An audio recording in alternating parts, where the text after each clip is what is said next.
白许起身去取了大碗来，大口吃肉，大口喝酒，拿个小杯子太小了吧，来用碗。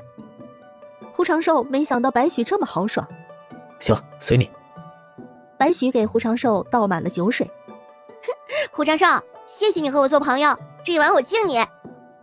白许说完，仰头一口就闷了。胡长寿被这样豪放的他震惊，他酒量不差，点了一下头，也端着一口闷了，烈酒灼喉。白许姑娘不用谢，和你做朋友我也很开心。胡长寿给白许夹了一块鱼肉。白许姑娘，你尝尝这个鱼，是异域海里的海鱼，味道很鲜美的，对身体也很好。前2年的时候这鱼价格可贵了，现在就便宜了，1两银子能买5条了。谢谢。两人就这样慢慢的吃着喝着，渐渐的胡长寿就醉了。白许开始套话：胡大哥，你是不是被欺负了？没关系啊，你跟我说，我一定不告诉别人。虽然我也帮不了你什么，可是咱们是朋友嘛。胡长寿一时混沌，他看着白许眼眶微红，他想着孙宝善和楚离，心里有些堵。没什么，他喜欢的人是他，我无权无势，本来就做不了主。胡长寿语气平淡，看着白许，那种同病相怜的感受又来了。白许姑娘，我们是一样的，我们无能为力，都是因为我们太弱小了，所以我们才丧失了很多资格。白许微微笑了笑，他给胡长寿把酒倒满。哎，胡大哥，你很喜欢那个女子吗？没有很喜欢，是楚离姑娘万般好，我没资格挑剔她。她和孙公子情投意合，理应是良缘。我这个错误介入的人，只是误会一场。胡长寿有了倾诉之心，借着酒醉，把想说的不敢说的都说了。他知道他矫情，可那怎么办呢？这就是真实的他呀，他就是不开心。白雪很安静，听着胡长寿说的断断续续的，他大概明白了胡长寿不开心的原因。胡长寿彻底醉了，白许走到他身边，弯腰把他背上背，然后送回房间床上。看着胡长寿睡熟了，白许开始收拾东西。他出门了，夜深沉。白许顺利地找到了楚府，将军府守卫森严，但这难不倒他。他精神。谁？白许捏着拳头，对着孙宝善鼻子就是一拳打过去。你是？孙宝善非常诧异，他看着白许，很陌生，很惊恐。他完全不认识这个姑娘啊，为什么他会半夜潜入他房内，狠狠地揍他？孙宝善连吃几拳，狼狈地跑下床躲避。已是深夜，他也不想惊动爹娘，让家人担心。他很惊恐地看着白许。姑娘，你停一停！姑娘，我和你并不相识。姑娘。白许嘴唇抿成一条线，一个字也不说，追着孙宝善就揍。孙宝善抬手抵挡，被他利落的拽手反剪其背后，一拳打在背上，孙宝善就趴下了。白许骑上去，又是一顿乱拳乱打。孙宝善吃痛，再也扛不住，大喊起来：来人啊！姑娘饶命！孙宝善连连求饶，他也不知道为什么被打，但这一顿打实在是太痛了。白许打的每一拳都让孙宝善痛得嗷嗷大叫。孙宝善院子的动静很快惊动了下人，门外的下人也很着急，砰砰砰的直拍门。孙宝善才发现他的内屋门竟然被从里面插上了，外面一时半会儿也打不开。白许对外面的动静充耳不闻，两个拳头像是雨点。孙宝善全身上下都在痛，眼看门快要破开了，白许才起身，嫌弃地拍拍手，走去了窗前，打开窗，飞身就离开。连氏和孙子谦闻声而来，连氏心都提起来了。护卫破开门冲进去，屋内已经空空如也，只有孙宝善躺在地上不知死活。连氏吓得当即就带着哭腔扑跪到地上：莎，你别吓娘！快请大夫来。娘，别担心，我没事儿。这是怎么回事？谁干的？连氏看着孙宝善一脸血，心如刀割，同时也很愤怒。我也不知道，是个姑娘，看着很年轻，只有14、15岁的样子，但我不认识她，从没有见过，不知道她为什么要潜入我房间。她一个字也没说，就对我动了手。对于这一顿打，孙宝善也觉得莫名。他现在回想也觉得莫名，到底为什么呀？孙宝善很快被扶到了床上，大夫也很快的过来检查了。把脉的时候，连氏和孙子谦都焦急担忧。没什么大碍，都是一些皮外伤，养一养就好了。只是要受一些身体苦痛，一些有淤血，要把淤血揉开才行，不然淤血不化，要痛一段时间的。老大夫把脉完之后，看着孙宝善有点同情，似乎想问，但及时止住了，毕竟这是人家的家事，他就是个大夫。开了药，拿了诊金就回家了，毕竟大半夜的。我儿，这到底是怎么回事啊？爹，娘，我也不知道是怎么回事，我睡得好好的，那姑娘就潜入了进来，把我拍醒，吓了我一跳。我才问她是谁，她就给了我一拳头，从头到尾她一个字也没说。善儿，你还记得那姑娘的模样吗？不太记得了。这是什么人呢？怎么下手这么狠？孙子谦无奈，来人不是要命就好，受点皮外伤吃点苦不算什么。一个陌生的姑娘不问原因，没个青红皂白来打自己儿子一顿，这怎么想怎么古怪。孙子谦想起了一个人，但这只是猜测，他没有说，准备过后查一查。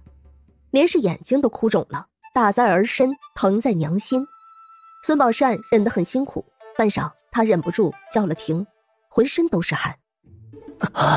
娘，你别担心了，我没事了，你先回去睡吧，我这就是皮外伤，过几天就好了。连氏走后，孙宝善让下人随便给他上了药，淤血不用推开，让淤血自然好就行。孙宝善躺在床上，身上各处隐隐作痛，他撕了口气，很无奈的叹气。白许回了胡长寿的家中，胡长寿还没有醒。你应该长得很像你爹吧，说不定小时候像你娘，长着长着就更像你爹了。我没见过我爹娘，我婆婆说我是她从垃圾堆捡的，说我就是个赔钱丫头，是爹娘不要的，我也不知道是不是真的。这段日子我总在想，世上有那么多骗子，婆婆会不会也是骗我的？他的问题没有人能回应，他沉默了一会儿，又抬起头，露出笑意来。胡长寿，我要走了，谢谢你请我吃饭，谢谢你让我住在你家，你不能做的我替你出气，再见了。白许露出笑意，他起身给胡长寿整理了一下被子，然后看了看这个小房间，转身出去，轻轻地关上门。天才有一点点露白，白许出了小院子，悄无声息地离开。天色大亮，胡长寿睁开眼醒来，他揉了揉额头，发出低吟。他昨晚喝多了，摇摇头，头脑还有些沉重。他坐起身，缓了几息后，看着熟悉的房间，起身下床，开门来到院子。白雪姑娘。院子安安静静的，没有回答。胡长寿看了看厨房，厨房没人，白许好像是走了。胡长寿微微皱眉，天下无不散的宴席，白许迟早会走，他知道，他只是没想过别离来得这么快，连个道别都没有。白许没有银钱，他准备的还没来得及给他，他只身走，不知道又要吃多少苦。胡长寿叹息一声，没有机会当面道别，他只有在心里道一声祝愿他平安顺遂了。孙宝善被人打了一顿，第二天楚进就知道了，原因无他，他上门去找孙宝善的时候，孙宝善不能不见，他鼻青脸肿的，看上去实在是惨。楚进表情复杂，谁打的？难道是胡长寿？不得不说，打得好，换了他不要孙宝善半条命都对不起自己。虽然孙宝善就要成为他妹夫了，但他还是偏向胡长寿。如果孙宝善是习武之人，肯定不会被打成这样。一个女子，我不认识她，现在也找不到人了。孙宝善不傻，知道楚进在瞎猜什么，他真的好羞愧。楚进表情更复杂了一些，一个女子打的。那你好好看大夫，也好好养伤吧。楚进没有细问，这太伤脸面了。文人身子弱又死要面子，孙宝善和自家妹妹的婚事是既定的事实，他不能让孙宝善没脸面。楚进没有再多问就走了。离开孙府后，莫名的楚进转去找了胡长寿。近来无事，胡长寿白天训练，半天就回家了。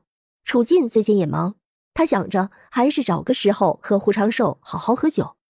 楚进买了一些好菜，和胡长寿碰了2杯后，楚进才把话说开。长寿，孙宝善被人打了，是不是你打的？楚兄，不是我。孙宝善被人打了？打得严重吗？谁打他的呀？楚进看胡长寿诧异的样子，知道他是真不知道。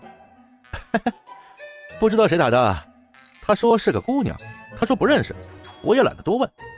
要不是楚离喜欢他，我真看不上他。楚进对孙宝善依然是嫌弃的。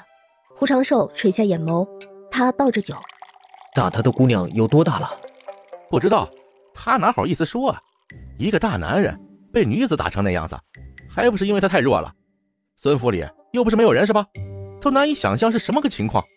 不过我想他估计是没还手之力的，这要是取他性命太容易了。也不知道是谁这么狠，无缘无故的就下这样的毒手。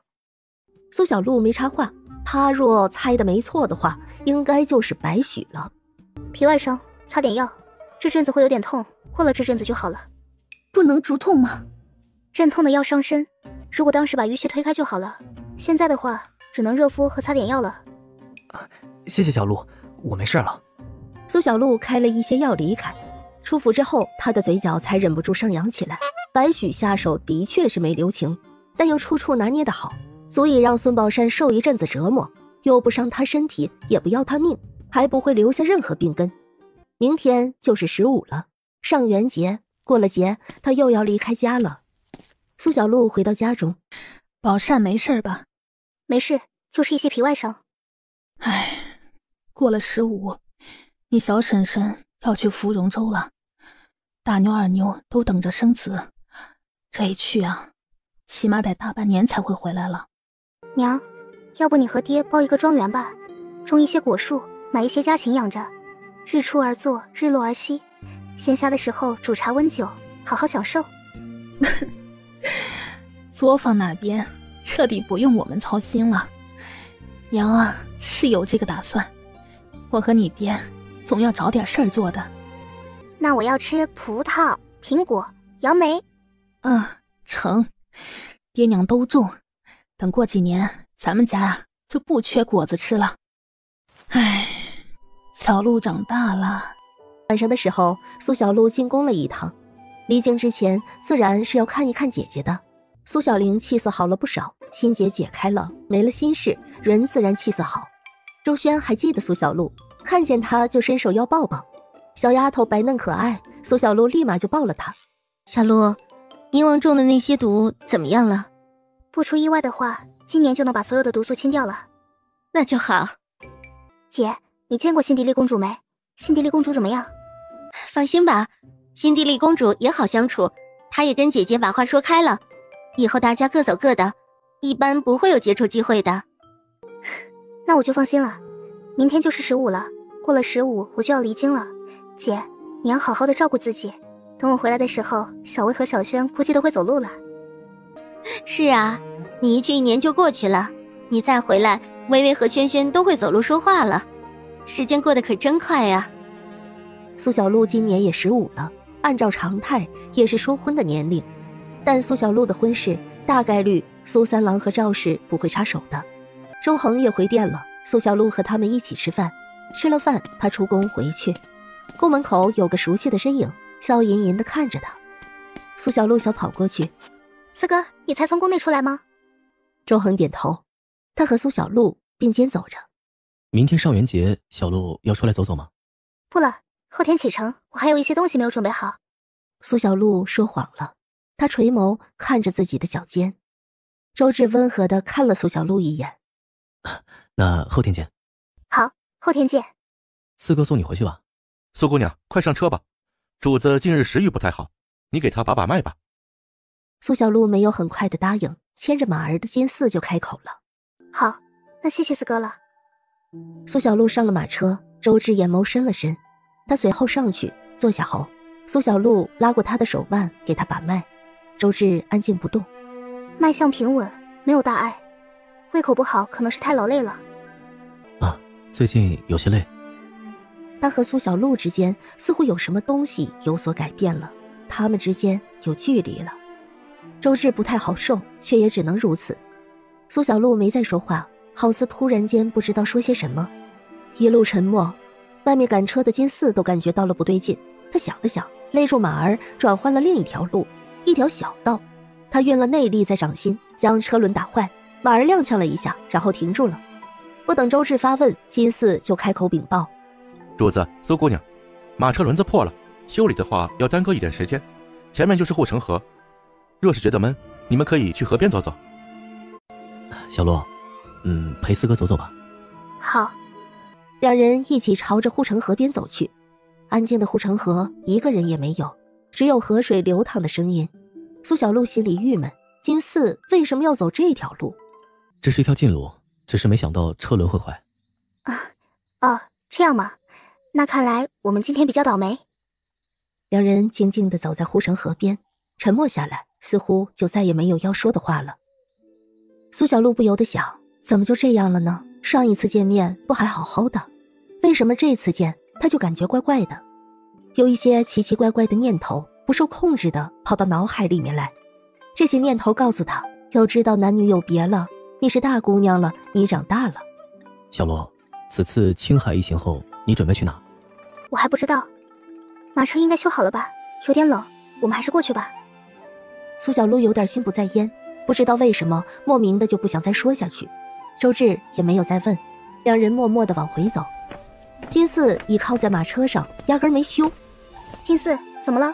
不好修吗？金四吓了一跳，他没想到主子和苏小璐这么快就能回来，他赶忙站好。有点麻烦。他顾不得尴尬，开始在马车轮子上检查。要我帮忙吗？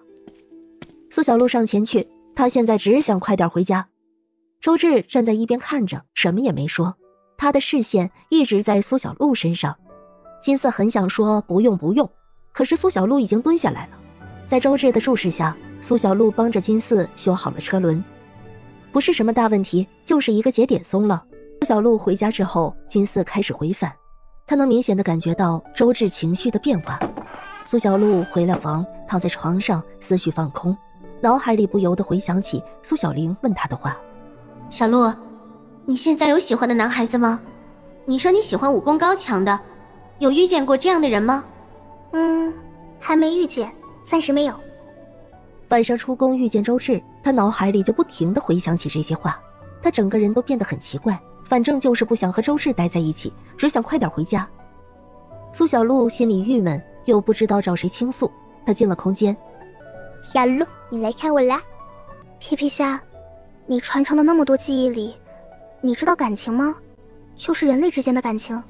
我上辈子活了20多年，但是我都没有谈过恋爱，一次都没有。你懂恋爱吗？小璐，我不懂，我的任务就是长大，做好守护兽应该做的事情。等有一天我老了，要重新繁衍传承了，我才会去找其他守护兽。好吧。小璐，我虽然不懂，但我知道优胜劣汰。我们繁衍下去的时候，都要找最厉害的，人也是一样的。你有喜欢的人了吗？你可以让我看看，我看看他强不强哦。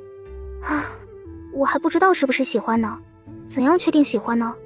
把喜欢的东西让给对方吃，为对方做很多事情，包括生命。将来我要是遇见要繁衍的守护兽，那我就会为他献出生命，我积累一生的力量，会让我的孩子非常的健康。我现在还没有长大啦，想得有点远了。那你的意思是说，你要找媳妇儿的时候，你就快要死了吗？一生的力量，是你的媳妇儿要把你吃掉吗？呀，好可怕！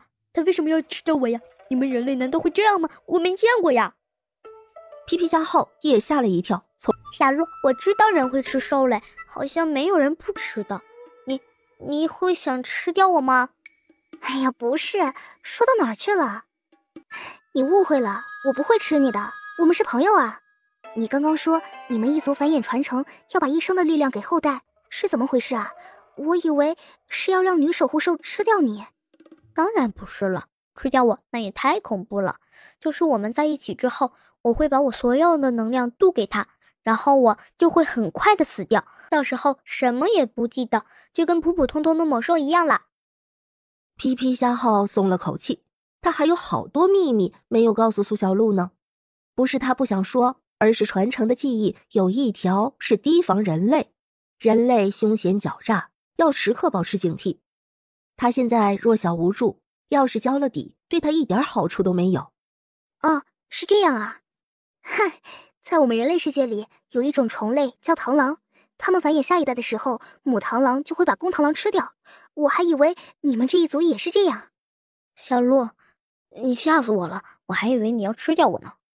不会，你是我的朋友，我永远不会伤害你的。我也是，等我再长大点，我就不用住在空间里了，到时候我也可以陪在你身边，保护你呢。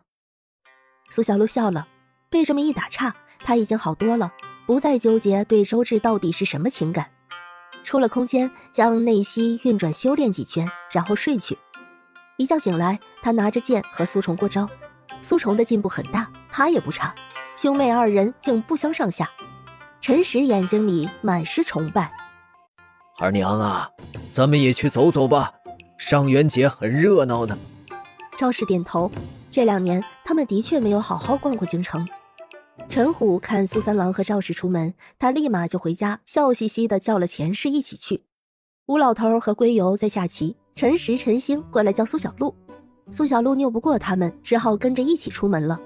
许多小庙最是热闹，还有猜灯谜、各种面具。苏小鹿买了一个鹿脸面具，陈实买了老虎，陈星买了小狗。小鹿姐姐，你吃不吃糖人啊？吃啊。3人都买到了自己喜欢的糖人，都买了花灯去放。这一次他们没有去偏僻的地方，在人多的地方把花灯放了。玩闹一番，苏小鹿带着他们回家。小鹿，别生我的气好吗？我没生你气。但你不想和我说话，不想见我了。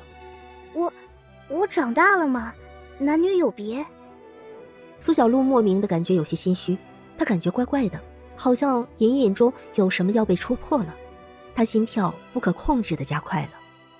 周芷伸手牵住了他的手，苏小鹿下意识的想缩，周芷却握紧了。苏小鹿几乎是脱口而出：我还想。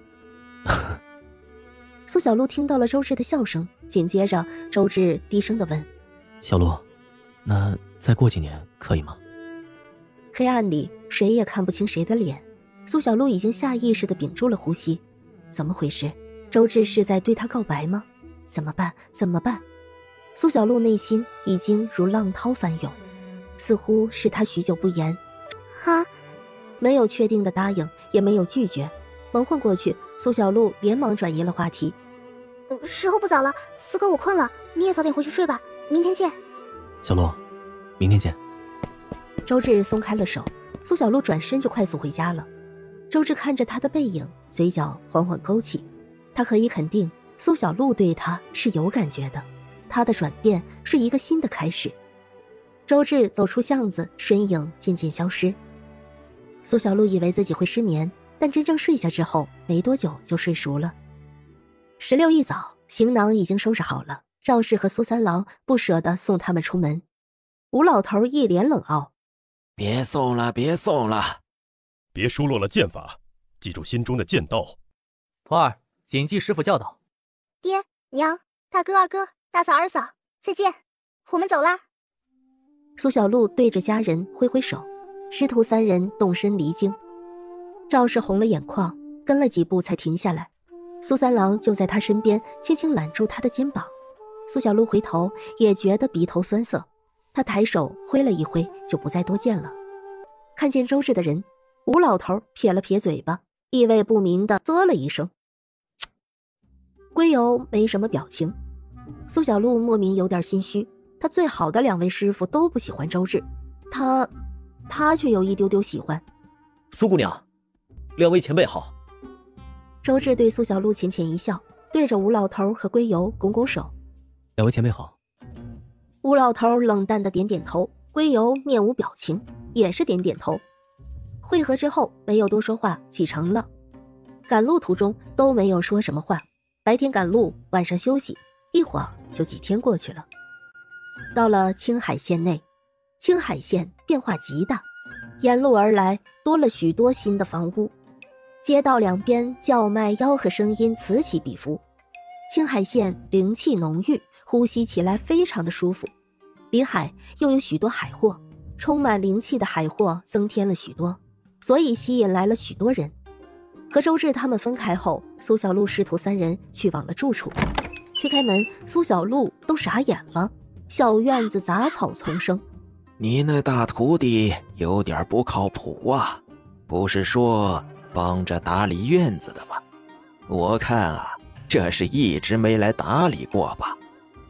前年走的时候明明说好了把院子交给他管，帮着打扫打扫的，但看现在这样子，根本就没有人来打扫过。丫头，去你大徒弟家看看去。两位师傅，我去安烈家看看，你们先收拾一下等我。苏小璐说完转身就出了门。苏小璐来到安烈的家，发现房屋已经破败了。曾经在这小屋里，他和安烈一家人吃过饭，慈祥温和的安母，还有乖巧懂事的安小欧，还有受过苦难也依然善良的安成，现在他们都不见了。苏小璐推开有些破败的门，走进去，曾经干净的小家杂乱不堪，还有一些破碎的碗筷。安烈家里发生了什么？什么人？出来！苏小璐正想仔细查一查，外面传来一道厉喝。苏小璐皱了皱眉头，转身出去。你是什么人？你来这儿干什么？你跟我们走一趟，我们怀疑你是敌国奸细。两位大哥，我是来投奔亲人的，我家亲戚以前就住在这一带，但我看这边现在已经没有人住了，我不知道是哪一户，所以想看一看找一找。我不是敌国奸细，你们误会了。怎么会这么巧？他才刚来就有军官说他是奸细，还敢狡辩！你现在马上跟我们走一趟，鬼鬼祟祟的还说自己不是奸细，走！哼，我跟你们走就是了，你们调查清楚了一定要放我回去啊。我们怀疑你是敌国奸细。两位大哥，我是来投奔亲人的，我家亲戚以前就住在这一带，但我看这边现在已经没有人住了，我不知道是哪一户，所以想看一看找一找。我不是敌国奸细，你们误会了。怎么会这么巧？他才刚来就有军官说他是奸细，还敢狡辩！你现在马上跟我们走一趟，鬼鬼祟祟的还说自己不是奸细，走！哼，我跟你们走就是了，你们调查清楚了一定要放我回去啊。那当然了。那就好，我一定会配合调查的。他之所以配合，是因为他们应该知道安烈一家的踪迹。从这两个军官出现，苏小璐就可以肯定安烈出事了。一座森严的大院，军官把他们带了进去。这座大院很奢华，有不少穿戴整齐的兵将。两个军官带着他到了主院外面，一人就进去禀报了，一人带着苏小璐在院外等候。没多久，那个军官就出来了。走，进去见公子。苏小璐跟着一起进去，奢华精致的装置，就连丫鬟都穿得很精致，也都很漂亮。公子，人带来了，是个女子。军官对着主位上一人禀报。苏小璐看过去，感觉有点眼熟，但一时想不起在哪儿见过。苏小璐看着主位上的王江，觉得眼熟。王江看着苏小璐，也觉得眼熟。姑娘，我们是不是见过呢？姑娘是第一次来青海吗？是的，我前来投奔亲戚，但不知道亲戚遭遇了什么变故，所住的地址已经没有人在了。这样啊，那姑娘在青海还有认识的人吗？还有去处吗？姑娘若是无去处，若不嫌弃的话，可在内府小小休息几日，再做打算。你的亲人姓名可以告知在下，在下可以为姑娘打探一番。那多谢公子，打扰了。没事没事，我手下人若是有冒犯，还请姑娘见谅。海域有异变，你去的那片海域归属在下家业。在下来青海的年月也不久，在下接管前，那片地方已经没有人了。前阵子失窃过，所以让人在那一带巡逻，惊扰冒犯了姑娘，请见谅。没关系，他们人很好，没有对我无礼，是公子教得好。姑娘，在下王江，敢问姑娘芳名？赵小璐。他又多了一个假名字，随赵氏姓。小鹿，是雨露的露吗？好名字。苏小璐笑着点头，正是。反正是假名字，就不用纠结是哪个路了。小鹿姑娘，你且跟我来吧。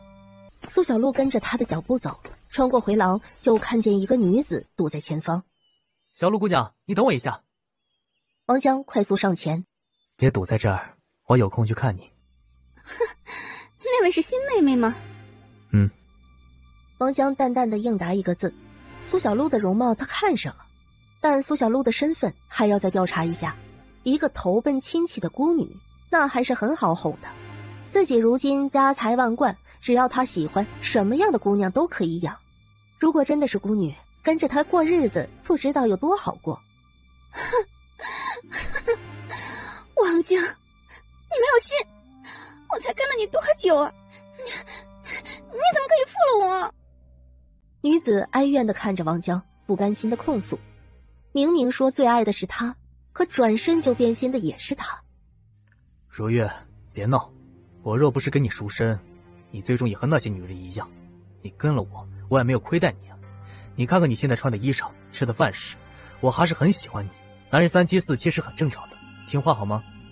三妻四妾？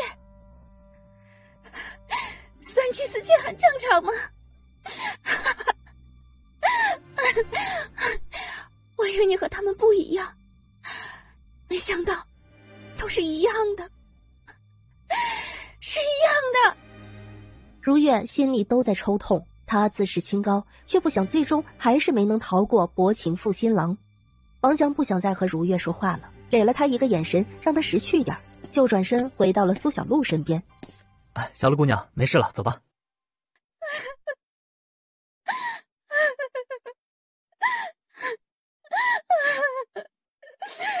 苏小璐回头看了看如月，王江皱了皱眉头。小鹿姑娘，那位是我大哥的妾室，我大哥去世了，他就把我当成我大哥，脑子有些不正常了。这样啊。演得很拙劣，但他现在是个傻白甜，所以他相信。对，就这样。所以你以后看到他，离他远点就行了啊。好的，王公子，谢谢你，你真是个好人。王江都看痴了，少女的容貌如花一样灿烂，眼里如有星辰一样耀眼，惹得他心花怒放。王江把苏小璐带到一个小院子里，院子种着一片竹林，叫竹院，特别雅致漂亮。哇，好漂亮啊！我从没有住过这么好看的地方，会不会太打扰了？王公子，你对我这么好，我都不知道怎么报答你了。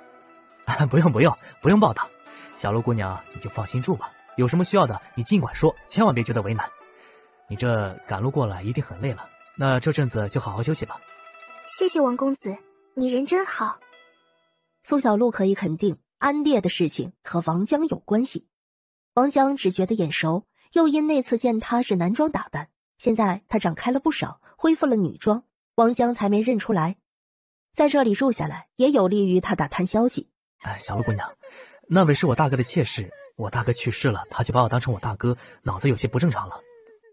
这样啊。演得很拙劣，但他现在是个傻白甜，所以他相信。对，就这样。所以你以后看到他，离他远点就行了啊。好的，王公子，谢谢你，你真是个好人。王江都看痴了，少女的容貌如花一样灿烂，眼里如有星辰一样耀眼，惹得他心花怒放。王江把苏小璐带到一个小院子里，院子种着一片竹林，叫竹院，特别雅致漂亮。哇，好漂亮啊！我从没有住过这么好看的地方，会不会太打扰了？王公子，你对我这么好，我都不知道怎么报答你了。不用报答。小鹿姑娘，你就放心住吧，有什么需要的你尽管说，千万别觉得为难。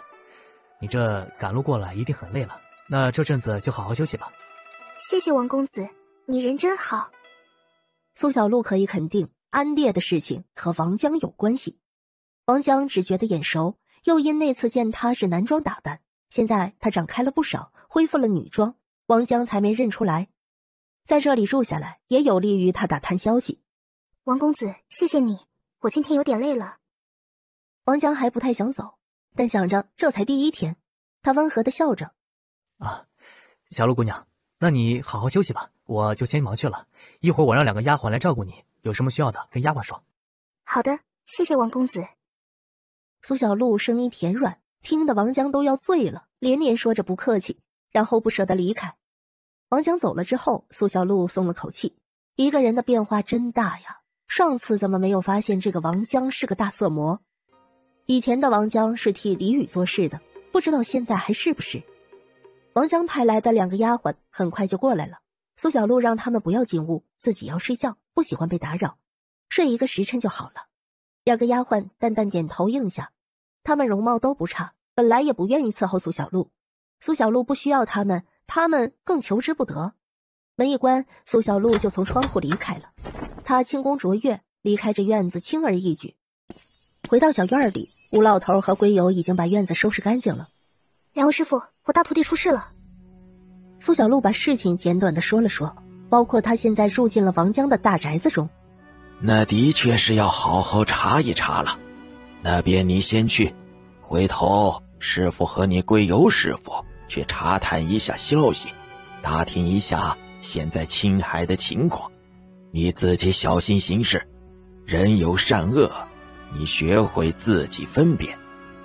苏小鹿迟早要自己独当一面，这正好是个机会。那师傅，我先走了。他还要去和周志说一声。离开院子，苏小鹿又去找了周志，把事情说了说。出海的事情要耽搁几天，安烈是他徒弟，他肯定要查清楚，确定安烈一家人现在是不是还在。如果不在了，他是他师傅，该为他讨公道，该报仇的事情都必须做。小心。苏小鹿回到王府的竹院里，一切正常，没有人进来过。2个不愿意伺候的丫鬟一直在外面，根本没想过进来。他看了看时间，差不多了，假装午睡起来，打开门。我想在府内走一走。姑娘还是不要乱走了吧，公子知道了会不高兴的。他们才不想伺候，干脆搬出了王江来。苏小鹿愣了一下，似乎打消了念头。2个丫鬟同时松了口气。但下一秒，也对，我该去请示一下王公子的，这毕竟是他家里。别，公子很忙的，还是不要去打扰公子了。姑娘想走走，那就走一走吧。王江对他的丫鬟温柔的很温柔，但无情起来也是说卖就卖。当奴婢的命去了其他地方，也不一定有这儿好。他们都想有一天被王江宠幸，只要做了他的女人，就不用担心被卖了。王江嘱咐过他们要好好伺候人的，他们不愿意伺候，却也是万万不敢闹到王江面前去的。所以半点让王江不高兴的事情，丫鬟们都不敢做。苏小鹿笑容甜美无辜。那就有劳你们啦。这2个丫鬟说是来伺候他，但其实也是眼线。出了竹院，苏小鹿开始漫无目的的逛起来。王府修得很大，假山、花园、花湖全都有。哇，要是我也能住在这里就好了。除了主院，苏小鹿把这个府内都走了一遍，这儿看看那儿看看，天都快黑了才回到竹院里。他刚刚回来不久，留下一个蓝衣丫鬟伺候他，另一个丫鬟就出去了，说是去准备传膳。什么是传膳呀？丫鬟解释，就是大户人家吃饭的意思。背地里翻了个白眼儿，土包子，什么都不懂。要不是长了一张好脸，公子哪会看上他呀？苏小鹿安静的等着，没多久，王江就来了，一脸笑容。小鹿姑娘，对不起，下午比较忙碌，没顾得上你，你还适应吧。你还没吃饭吗？恰好我这也没，我陪你一起吧。王江非常有礼貌，坐下来先道歉，然后又温柔地说一起吃饭。好，谢谢王公子。饭菜上来，非常的丰盛。王江满意的看着苏小鹿，露出惊讶的神色。苏小鹿像是没见过世面一样。这么多，我们吃得了吗？我又没有银钱，没有什么可以回报王公子的，这些东西我都没有吃过。小鹿姑娘，你多吃点啊。苏小鹿慢慢的吃着，细细品尝着，又露出自己没见过世面的样子。吃的久，吃的多，王江都看在眼里。吃完饭之后，王江又提出陪苏小鹿走一走消食，苏小鹿自然不拒绝。王江开始套他的信息。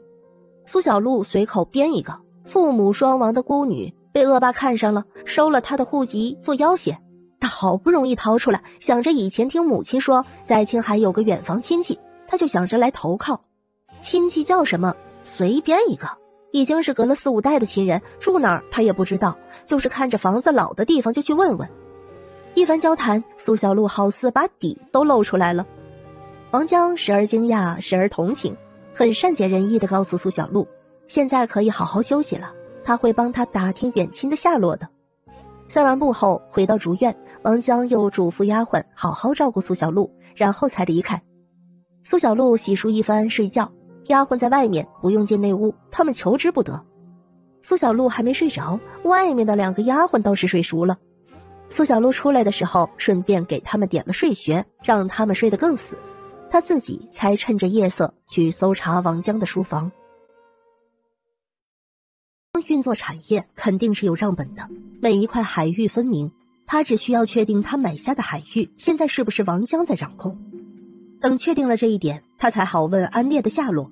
他今天走遍了这座府门，去的每一个地方都想进去看看，能进的丫鬟不拦，不能进的丫鬟会说不能进，苏小璐就会问这是哪儿，所以书房的位置苏小璐记下来了。潜入书房，苏小璐就开始翻找不久，他就找到了账本，上面详细的记录着送去京城的灵药。这1年多以来送的不算多，苏小璐也不在意多不多，海面危险重重，他更希望安烈谨慎行事。记录的海域就是他的海域，现在却落入了王江的手中。苏小璐脸色沉了下来，他轻轻把账本复位，退出了书房。他没有妄动，在还没有查清之前，苏小璐还不想打草惊蛇。他回了院子，归游和吴老头都在等他。丫头，我们也查到一些消息，你那大徒弟在我们走之后不久就遭殃了，是死是活也不知道，消息不多。苏小璐眼眶都红了。他若是死了，我便杀了害他之人，为他报仇。他收安烈为徒是意外，谈不上有多深厚的师徒情，更多的是朋友之情。朋友遇害，他自然是要为他报仇的。我查的账本在王江手里，这1年来一直都是他在往京城里送灵药。他还收到过安烈的信，现在安烈一家都不见踪影，那信只怕也是仿写的。这个王江是我们之前在榆林遇见过的人，不知道他怎么会到这儿来。王江和李宇有关？李宇那人心狠手辣，怕是安烈小子已然凶多吉少了。唉，吴老头叹气，想安慰苏小璐，又不知从何安慰起。走吧，现在就去问个清楚，有千百种折磨人的手段，不怕他不说。走吧，宜早不宜迟。谢谢2位师傅。师傅拿到了。苏小璐收好账本，走。归游沉着开口，师徒3人将门一打开，归游就皱起了眉头，吴老头也皱起了眉头，他们被包围了。苏小璐从后面挤出来，露出了沉思的表情。他是什么时候露馅的呢？这个王江看来也不是表面的脓包啊。王江笑容温和，对苏小璐笑得意味深长。小璐姑娘，真没想到啊。说吧，你到底是谁派来的？这怎么还带着2个老头呢？太大意了。2位师傅，看来得先动手了。他还不知道是哪儿露馅了，不过没关系，等把王江收拾了，一切自然就有答案了。归游微微勾唇，正好，为师的剑已经多年没见血了。这几年来，他收了苏小璐和苏崇为徒，忙着教。俩孩子出师后，他又和吴老头四处游历，这2年又是带着苏小璐闯荡，好久没有被不长眼的人挑衅过了。吴老头扭了扭手腕，老头子先活动活动筋骨，练了这么久，正好看看成效。苏小璐拔出长剑，剑指王江，他收起甜美软娇的外表，眼神都冷了。王江却是难掩兴奋，他抬手把这2个死老头给杀了，他给我抓活的。看着王江要走，苏小璐也顾不得什么，手心冒出一股水球，瞬间又分为细密的水珠，全部朝着王江打去。王江边跑边回头，看见水球那一刻，他吓得腿一软，一个踉跄。他想起来了。这会儿再看苏小璐，已经和脑海里模糊的面容重合了。他没想到，他竟然是他。水珠打在身上，王江就觉得脚都站不稳了，好似有一股力量已经透过皮肉打进了骨头里面。他怎么会得罪这么可怕的人？他怎么这么倒霉？他跑不了了。王江面容失去温和从容，转变成惊慌失措。快去飞个传书给黎少主。他在看着和兵将厮杀的苏小璐，竟是连眼神都不敢再多看他一眼。他的身子也不可自控地颤抖着，小厮也颤抖惊恐地答应，连滚带爬地跑走。王江看他安然地跑走，心里松了口气，还好可以通风报信。他府内上百兵将全都被打趴下，明明都还在喘气，但就是没人能站起来。苏小璐脸上被溅了一些血，这一刻他身上的志气都褪去了，冷漠带着杀气。他走到王江身前，用滴血的剑尖挑起王江的下巴。我有一大徒弟名为安烈，有一寡母，一小叔叔安成，一妹妹安小欧，他们都被你弄哪儿去了？说。王江嘴唇都在发抖，他怕得要死，但这时候他仍然被苏小璐吸引。赵姑娘，别杀我！赵姑娘，你听我解释，我没有伤害你的徒弟，我接手了你的海域，您的徒弟非常不靠谱，他拿了一笔钱就带着人离开了青海，真的。王江颤颤地解释着，也不知道苏小璐信不信。这是他一早就想好的措辞，他根本没把苏小璐和苏璐联系起来，他还细细地盘问。但现在他知道了，赵小璐是一个假名字，说不定苏璐也是假名字。你说安烈一家人离开青海了，那他们屋子里有打砸的痕迹，你怎么解释？他们走之后，屋房里就没有人住，就有些乞丐进去住，破坏了原本的房屋。是吗？苏小璐收起了剑。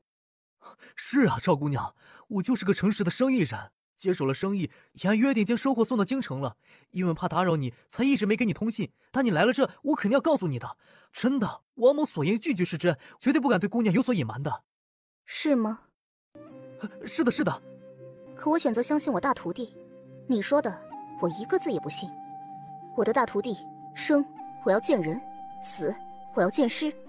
你嘴巴很硬啊，没关系，本姑娘有的是手段。苏小璐蹲下身，露出恶魔一样的笑容。王江脸色都白了。苏小璐取出银针，她手指优雅地捏着银针，轻轻一弹。我的眼睛！人体上最能感受到痛苦的，无非就是那几个部位：耳听、眼看、口吃、手拿、足行。等你熬不住了，总会说真话的。他什么都说，但他刚刚开口，一块布就塞进来。他的眼睛没瞎，只是觉得特别的痒，特别的痛，早已泪流满面了。他看着苏小璐娇美的面容上露出了冷漠的笑容。我大徒弟受过你的毒打吧？你以为你现在开口，我就会饶过你？别做梦了！你加诸在我徒弟身上的，你得一一还回来。王江痛哭流涕，他情愿苏小璐把他绑起来，但苏小璐没有啊，他没有绑他，他却连手也抬不起来。他想扭动，身子更是连动弹一下都做不到，绝望，他想死。外面传来一阵厚重的脚步，王江脸上闪过一丝喜色，但下一秒他又绝望了。吴老头拳头冒着蓝色的雷光，扭扭腰。来得好，为师还没打够呢。另一个抱着剑的老头完全没有一丝怕意。王江泪眼模糊，这都是什么妖魔鬼怪呀？哪个老头子一把年纪了，砍人还跟砍大瓜一样轻松？县衙来人真的有用吗？很快的，一支精兵就进入府内来，层层的把苏小璐几人给围住了。大人，不好了，明王爷来了。怎么把他惊动了？烦死了，谁要他来？在吴老头心里，周志就跟那苍蝇似的，看中了他宝贝徒儿，围着绕着撵都撵不走。四哥，你怎么来了？苏小璐看见周志还有些诧异，他没通知他呀。解决了吗？梁一只眼睛都快掉出来了。天哪，这个姑娘叫明王四哥，那她是公主吗？还是郡主？他是走了什么霉运呢？怎么得罪这么大的人物啊？梁一之反应很快，立马就愤怒地指着王江：“王江，你还不快从实招来！”梁大人，好久不见了，小女子要向您打听一个人。苏小璐看着梁一之，对他拱拱手。梁一之看着苏小璐脸上还有血迹，不敢怠慢：“姑娘，请说。”据我所知，户籍迁出需要到官府出证明和备底。我想问，安烈、安城、安小欧一家是何时迁出的？有没有说过要迁往何方？姑娘，这个事情也和王江有关系。当时是王江带着安母来办户籍迁出证明的，还说把海域管理权移交给了王江。现在想想，安母肯定是受到了王江的威胁。我当时也没看出什么异常，要不是出了今天这样的事情，我还不知道他是坏人呢。随意囚禁女子还敢动兵，他眼里简直没有王法了。梁一之把自己摘了个干净，同时把一切都推到了王江身上。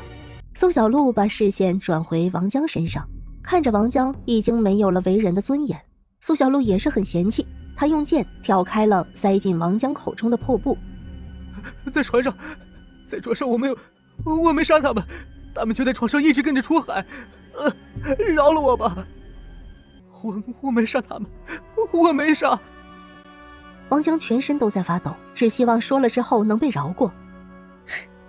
是吗？苏小璐勾了勾唇角，蹲下身，手掌在王江胸前拍了2下，有几根针就从他的耳朵、眼睛、喉咙里冒了出来，叮的一声落在地上。王江如释重负，大口大口的喘息，他生怕苏小璐等不及就又对他做什么。喘了几口气，就连忙说道：“我真的没杀他们，真的，他们就在海上，每隔1个月就会回航一次，马上到月底了，他们月底临近月初的时候就会回来的，是真的，我说的都是真的。”王江生怕苏小璐不相信，他真的太痛苦了。苏小璐看着王江，思考着他的话有几分可信度。王江是李宇的人，他是不是在拖延时间，等着李宇来救他？苏小璐看了看2位师傅，就算李宇来要把王江救走，也不是那么简单的。他手里的剑可不是吃素的。苏小璐眯了眯眼睛：“王公子，那我姑且信你2分。如果月底他们没有回来，我保证你会死得很惨。”我没骗你，安烈和安城都是极好的船员，吸水性。他说着打了个寒战，他特别的惊恐，他以为这1年多一点消息都没有，对方肯定没把安烈当回事的，没想到不来还好，一来就天翻地覆的。那我就多等几天吧。梁一之看了看苏小璐，又看了看周至，他恭敬开口：“王爷，有什么事儿尽管吩咐下官。”夜深了，梁大人先回吧，这里交给本王来处理便好。是。梁一之松了口气，立马叫自己人都退了。小璐，他不然交给我看管吧。好，多谢四哥了。王江抽了抽嘴角，冷汗直冒。他正想开口，无意间对上周至的眼神，打了个冷战。周至对苏小璐说话温温柔柔的，但他看自己的眼神分明充满了寒意，说眼神能杀人都不为过。丫头，走了，回家睡觉了，折腾了一大晚上，老骨头都快散了。吴老头撇了撇嘴巴，抱怨起来。他看着周至，瞪他一眼。苏小璐点头，他看了看周至：“有劳四哥。”不麻烦。归游没说话，师徒3人一起离开。苏小璐走出书房的院子，看见一个女子怯怯地闪躲了一下，但似乎又鼓足了勇气走了出来。赵姑娘，她怎么了？姑娘，我说何必呢？外面的世界还有一大片森林，在这一棵树上吊死干什么？冤有头债有主，我不会找你麻烦，但你也别老在我眼前晃来晃去，我会迁怒的。对不起。苏小璐回了小院子，把王江交给周至，他是放心的。洗漱一下身上的血污，苏小璐躺回床上。周至让人直接把王江带走了。王江跟个废人一样，他手里脚上都还有4根银针封住，他根本抬不起手脚来。他一路求饶，金四等人压根儿不理会，嫌他烦了，直接用臭布堵嘴。他被带到一个院子里，周至淡漠地丢下一句话：“丢善池吧。”这些人简直就是魔鬼呀！明明在苏小璐面前都是和善的，但转回身一个个就都跟恶鬼一样。王江不知道什么是善池，他只看见一个小池子，他被抬起来，咚的一声就扔了下去。是什么东西啊？金四和金六露出白牙，邪恶的笑了。感动苏姑娘的人真是不嫌命长，这几天你就好好睡在这里面吧。放心，你的命留着还有用，不会让你死的。安烈可是苏姑娘的大徒弟，苏姑娘在意的，那主子必然就会在意。王江算个什么东西？要不给他嘴巴填成铁球吧，一会儿他把嘴巴的布吐出来就要大叫了，到时候吵死了。哼，行，换吧。你去给他带，我恶寒这些东西。说着，金四拍拍手，转身退场了。金六下了池子，一把揪住王江的衣服，就让他坐了起来，把他嘴巴里面的布拿掉。几乎是瞬间，王江就急着开口求饶：“这位爷爷，请你高抬贵手饶了我吧！”金六皱了皱眉头，一句话没说就给了王江一拳。王江所有的话瞬间就失音了。金六捏开他的下颌，把铁球塞到他的嘴里，然后给他套上了，不紧，但王江没有力气推动。金六松开手，让王江重新睡在了池子里，他自己则离开了池子。王江从鼻腔里发出的声音根本吵不了任何人，他根本没想到求饶不成还要被打。池子里不知道是蛇还是鱼还是泥鳅还是什么东西，滑溜溜的会有人。王江现在就开始祈祷着，祈祷安城安烈能平安回来，不然他这条命可能就保不住了。从今晚开始，每一个时辰每一天对王江来说都是度日如年。寂静的海面上，艳阳温暖地照耀在每个出海船员身上，没有寒冷刺骨的海风，没有可怕的狂风暴雨和惊涛巨浪。一艘艘竖立起旗帜的船停靠在一起，上面的船员们吃着香喷喷的海鱼肉，喝着烈酒。谁也不知道，在最底层阳光都晒不到的地方，有人的生命在缓缓消失。娘，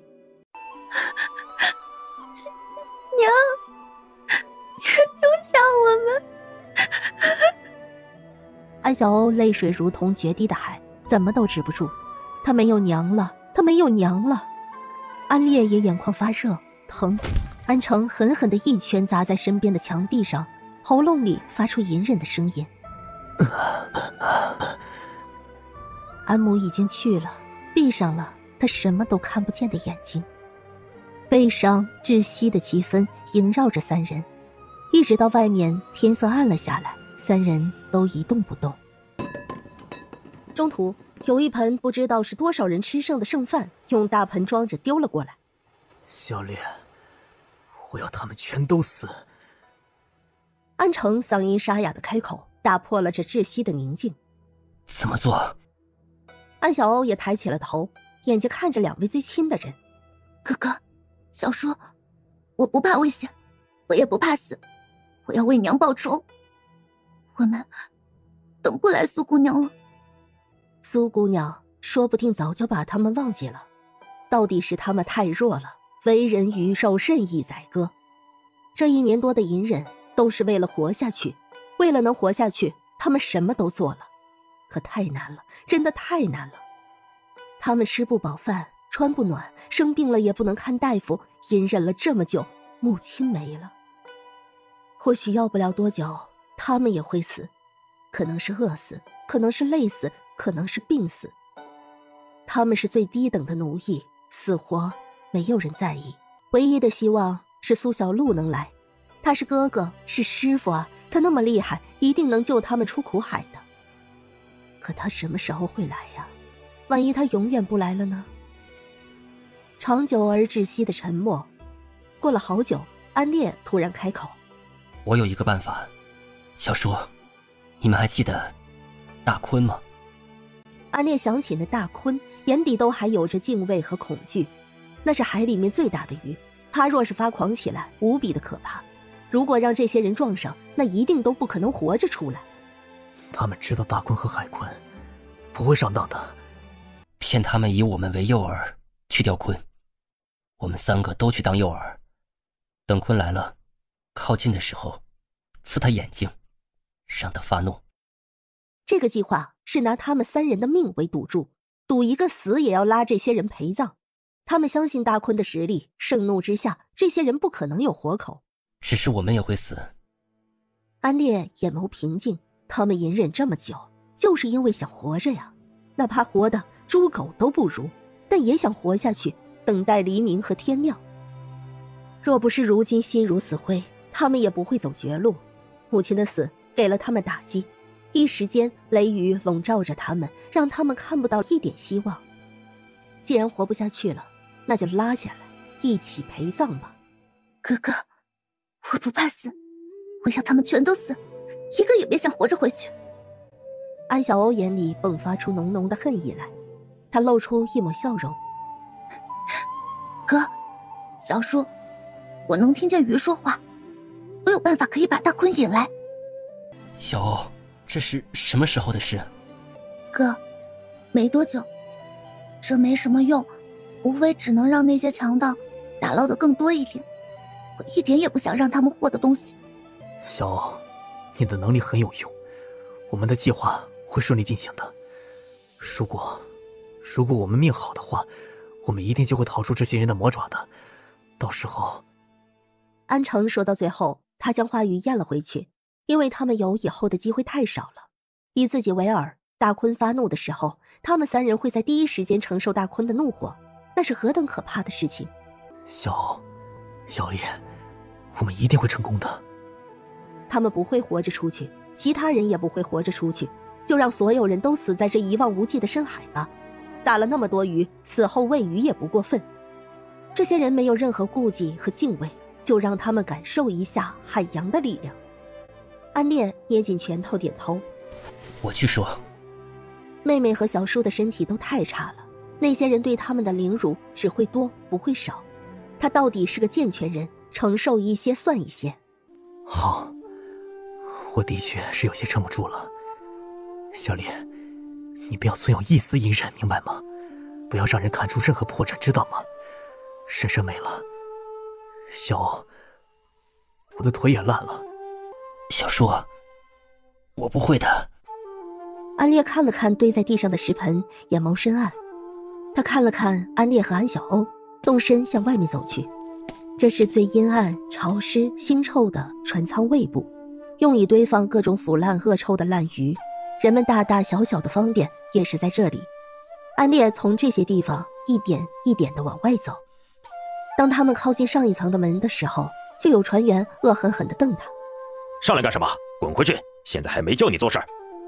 大哥，我有办法让你们能抓到大鲲，只要能抓到1条，保管能让你们公子赚很多的钱，你们也能分到不少呢。安烈谄媚的话语让一脸厌恶他的船员思索了起来。呸！你有这好主意，怎么之前不说？你现在是打的什么坏主意啊？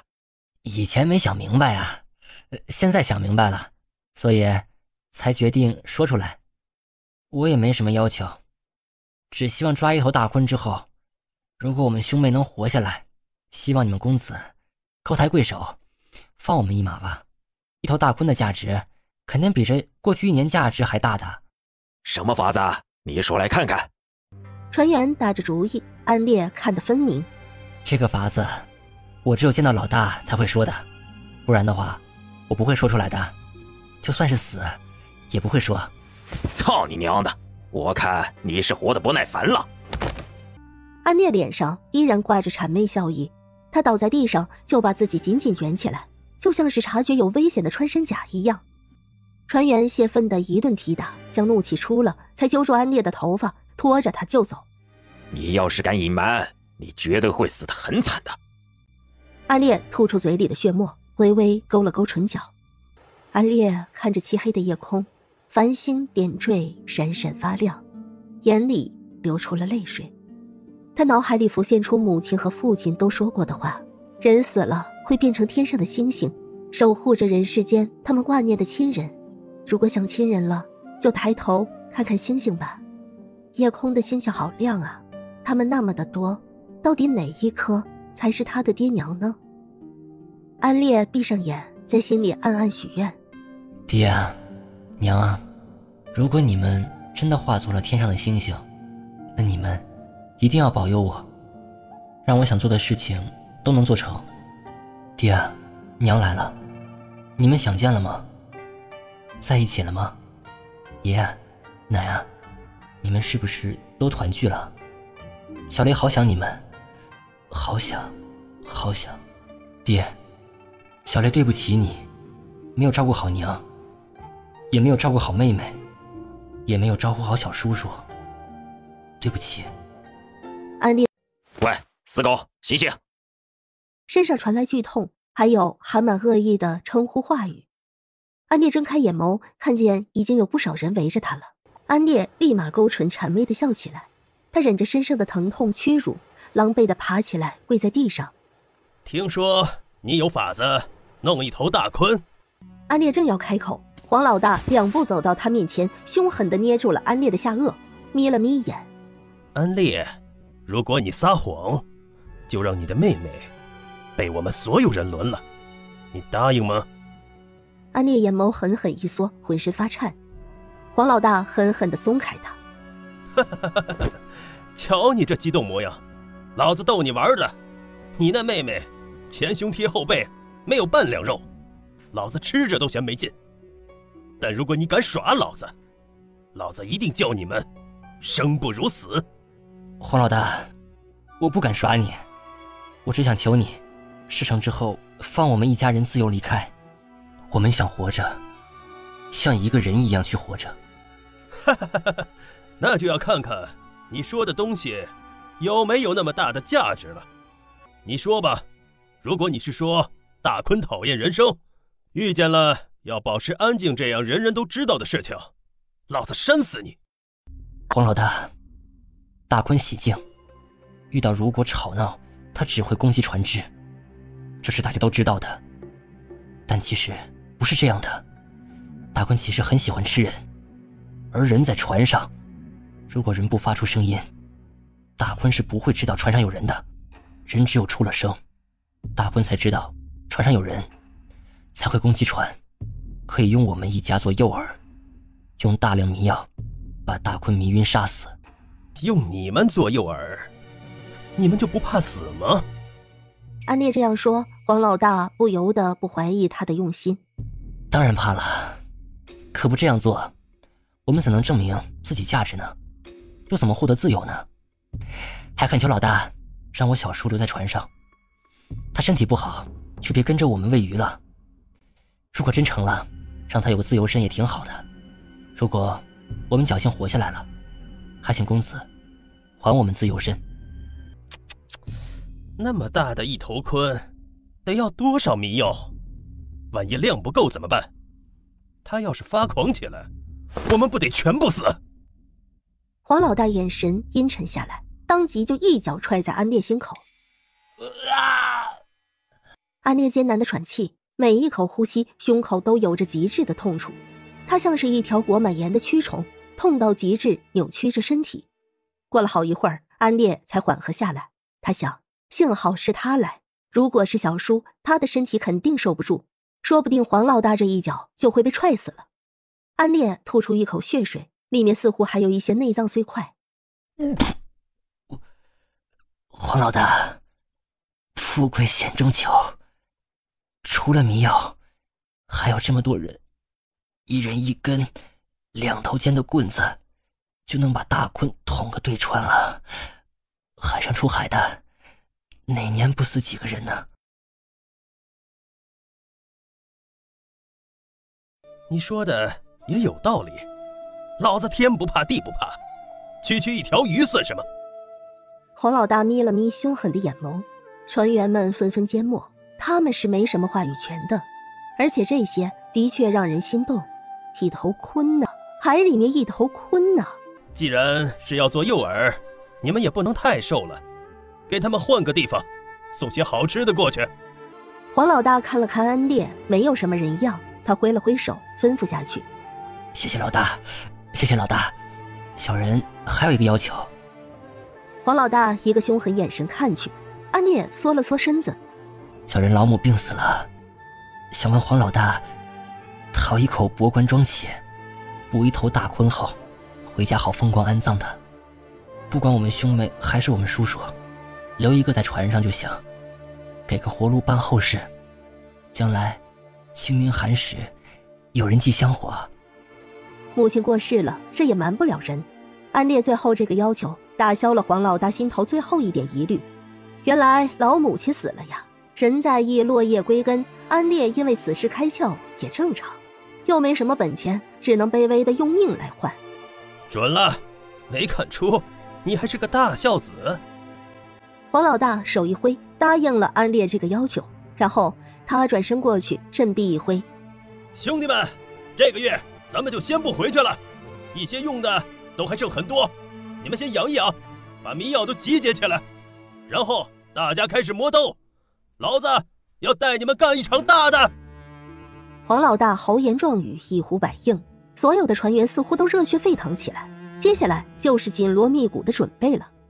安烈也被抬了下去，没多久，安小欧和安成也被带了上来，安母也被用一口棺材装了起来，虽然还是放在最底下的船舱，但母亲的尸身有棺木可装，他心里已经安宁了。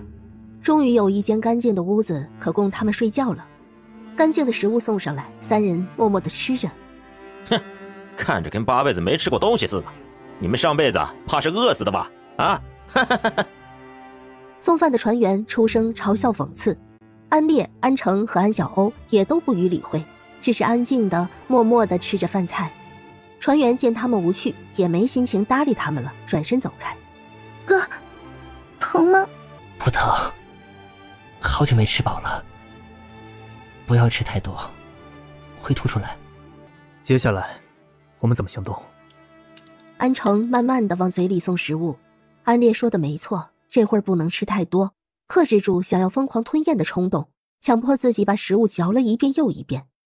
安烈小声地说了刚才他说服黄老大的过程，他郑重地看着安小欧。小欧，我没有把你能力说出来，到时候我和你是下水的，我们能不能活下来全靠你了。哥，我的能力太弱了。小欧，你别小看你自己，你的能力很有用的。小叔流船上，我会请求黄老大让小叔逃离包围圈。小叔，你水性好，趁机放一条逃生船划走。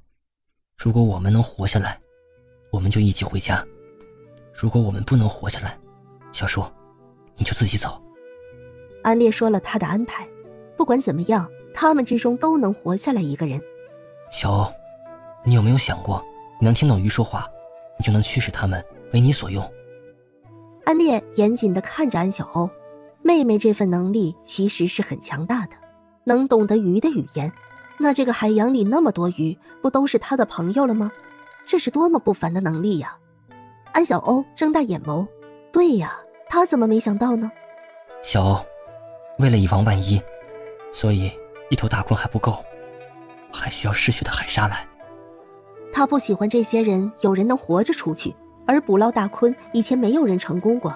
大鲲能掀起惊天巨浪，但它到底有多可怕，没有人能真正的见识。他怕那些人真的成功了，海鲨嗜血加上他，这一场计划才能完美。哥，我能和海鲨说话的，放心吧。你们就这么把我抛下了？安成咬牙切齿，他是那贪生怕死的人吗？他没有健全的身体，如果他一个人孤苦的存活下去，他宁愿不要活着了。所有的亲人都去了，他活着干什么呀？小叔，你听我说，海鲨嗜血，你的腿伤不方便，我也是水性极好的，小欧和我是最合适的。如果让我留下，王老大会起疑的。如果是小欧，她毕竟是女子，所以你是最合适的。我们都希望你带着我们所有人的一份活下去。该死的贼老天，为什么要如此捉弄我们一家人？安烈红了眼眶，紧紧地咬住了牙关，才没让自己哭出来。安烈伸手握住了安成的手，三人都红了眼圈。哥哥，小叔叔，我们都要活下来。在他们养好身体的这段时间，对于捕捉大鲲的行动也筹备的差不多了。临近2月，安烈备制出了一个完美的行动计划，将近10艘船用成 U 字的形状，等大鲲进去 U 字的中心，所有的船再慢慢的合拢成 O 形，而他和安小欧作为诱饵，他会在 U 字口，而安小欧在最里侧。这个计划是诱敌深入，等大鲲进入最深的时候，船只合围，将所有的迷药麻沸散全都用以大鲲身上，以安小欧作为诱饵，也会抱着大量的迷药。海里面的动静，海面上人不可能即刻全部知道，只要黄老大采用他的计划，他的谋算就算成功了一半。而黄老大认真的思考后，同意了这个行动计划。到了原本该回航的时间，他们并没有回航，而是开始搜寻起大鲲的踪迹。鲲是海域里独一无二的，它们庞大，数量稀少，它们会发出一种声波，当听到声波的时候，就代表距离很近了。安小欧告诉安烈和安成，大鲲发出的声波是在说这儿食物充足，这儿食物好少，我今天吃得好饱。安小欧猜测大鲲的声波能传很远很远，因为他说的话语不像是自说自话。但这一片海域中从来没有2头大鲲同时出现过。2月初2，天气阴，似乎有暴雨。今天他们听到了大鲲奇特的声波声音。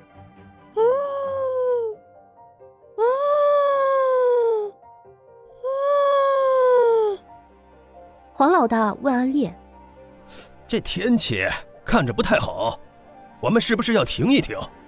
没事，这天气来得快，去得也快，看着阴沉，有时候也下不下来，说不动过会儿就散了。我们找了这么多天才找到大鲲，机不可失，失不再来啊！富贵险中求，黄老大脑海里想起这句话，于是他一咬牙，一挥手：好，按计划行动。既然做了决定，就不能畏头畏尾的，前怕狼后怕虎，根本不能成事。黄老大下了命令，所有的船只都在朝着大鲲靠近，所有的迷药和麻沸散全都准备就绪。下水之后，安烈潜入海中，暂时还没有看见大鲲的身影，他知道现在就看安小欧的了。鱼的言语到底是怎样的呢？他想象不了，就像是无法参透事件为什么有这样的变化一样。安小欧被海水包围着，心里一片安宁，不知道是不是拥有了这个能力，在海水里他也并不会窒息，但为了防止被看出异样，过一阵儿他还是会浮出水面去。他经常听到各种鱼类的声音，从来没有主动和鱼沟通过，他不知道会不会失败，心里忐忑。但真的他去做的时候，他能清晰地感觉到自己的脖子发生了一些变化，他的喉部也发出了细密的声波。他的声音很小，连海面的人都听不见，但他知道大鲲一定能听见。我这里有好多食物，快过来吃吧。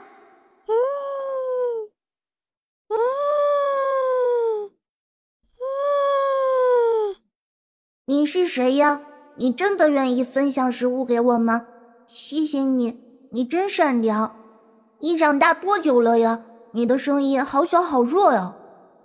大鲲给了他回应了，发出的声波船上的人都听见了。安烈一会儿出水面，一会儿沉下去，一直在发出动静。人们听到大鲲的声音越来越近，还以为是他引来的。安小欧在水面换了气，又沉了下去，他的脖梗鼓起来，再一次的发出了声音。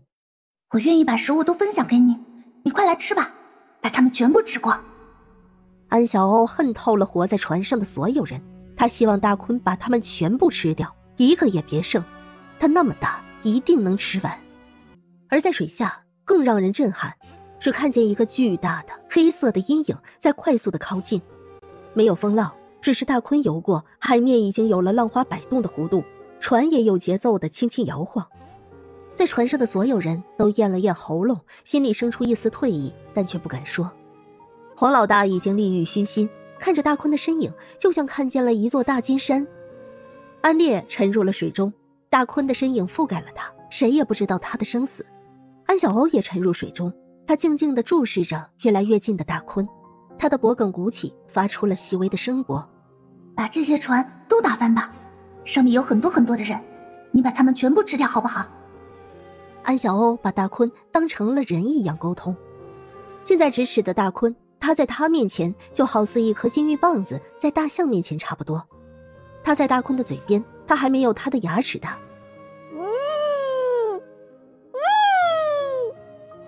大坤好奇地看着安小欧，虽然很纳闷为什么这个小的东西会说他的语言，他还是回答了安小欧：不好吃，不香，我不吃它们。我现在也没生气，不和他们计较。安小欧的泪水流出来，他嘴角颤抖。原来大坤是不吃人的，可人却想要捕捞他呀。以前发生过大坤袭击船只的事故，多是因为人有歹意。安小欧意识到大坤是有智力的，安小欧手里握着的匕首怎么也下不去手了。大坤轻轻撞了一下安小欧，对他发出了邀请：小家伙，虽然你很特别，但你得到了海的认可，你就是我们鱼族的一员了。跟我走，我带你去吃好吃的，可以让你长得大大的好东西。我能感受到你的身体好差劲，我带你去找宝贝，把你养得好好的。安小欧流出了泪水，心里更痛了。他颤抖地伸出手摸了摸大坤的嘴，他的脖颈再次鼓动。你快跑吧，海面上有好多坏人想要抓你。对不起，我不想伤害你。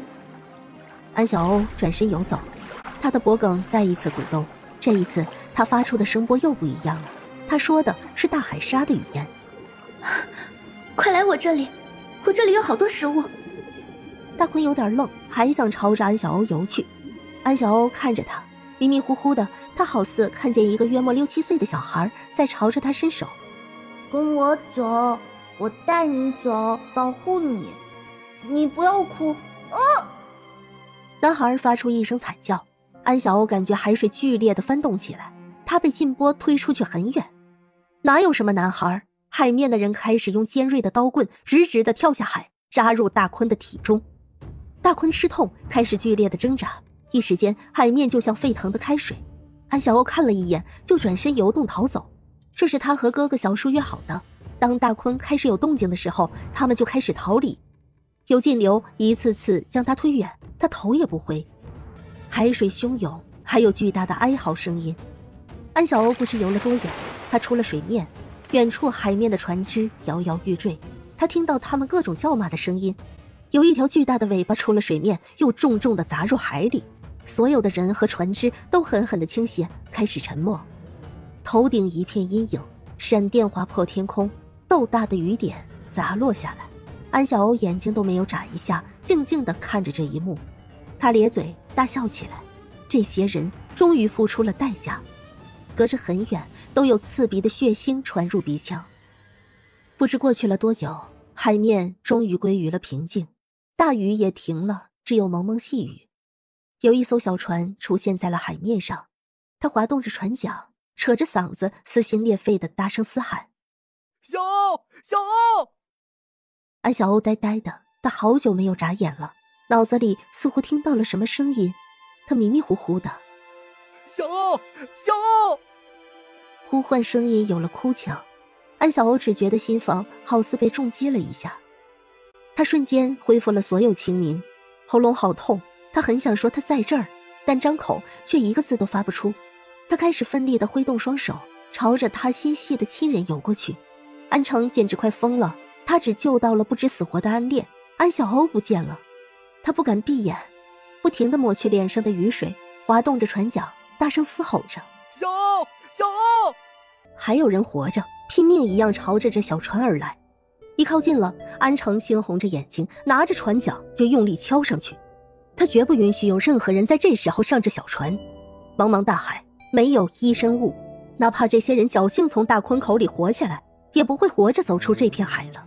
他们终究会精疲力尽，死在海上的。安城没有多余的精力浪费在这些人身上，他四处搜寻，一边划船，一边声嘶力竭地大声喊着安小欧的名字：小欧，小欧！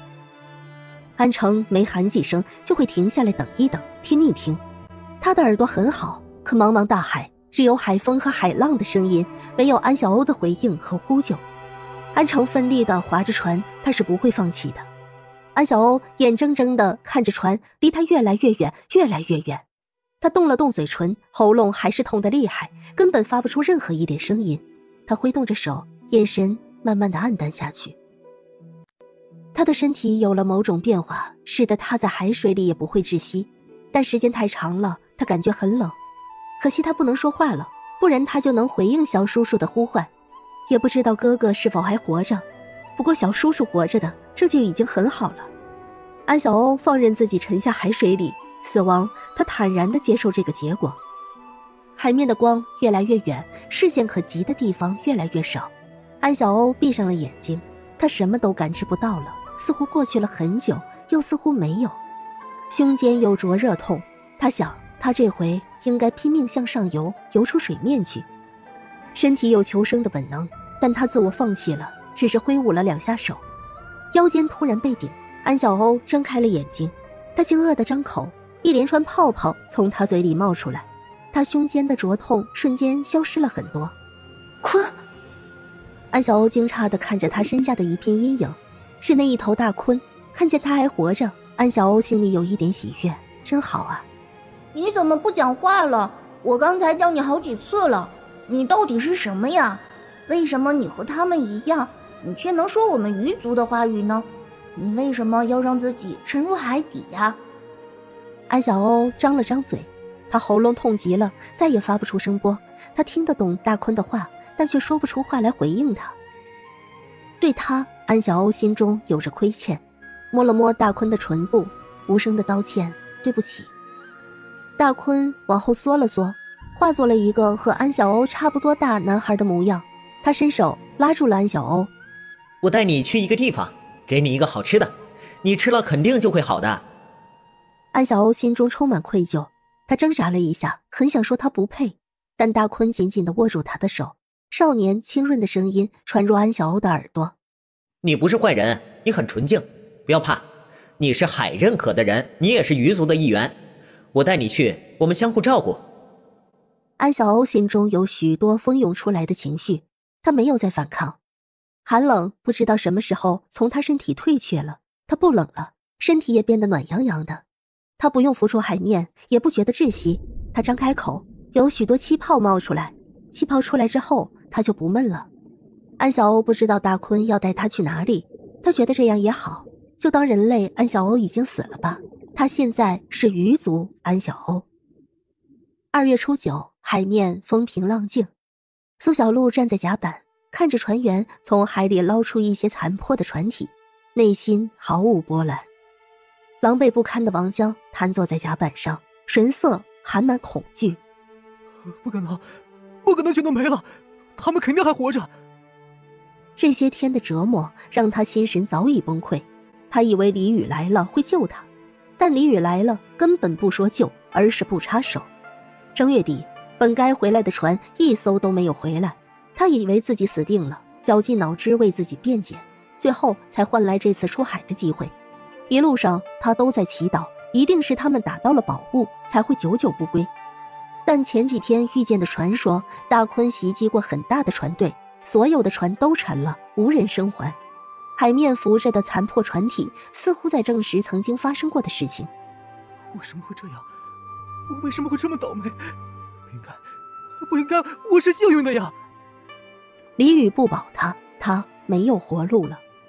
苏小璐一直看着海面，没有说话，直到周志捏住他的手，苏小璐看向他，周志抬起手擦去苏小璐脸上的泪，他把酒壶递给苏小璐，开口：小璐，为他们践行吧。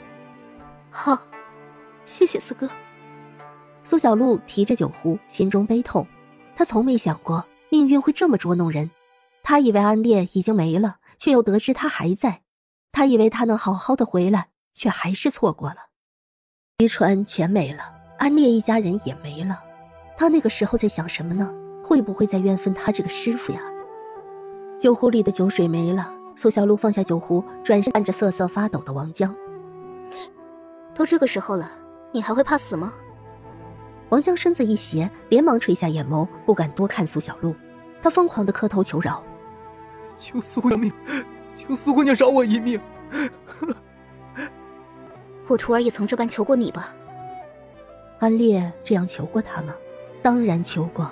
安烈希望他的母亲可以留在陆地，他身体不好，受不得海上漂泊。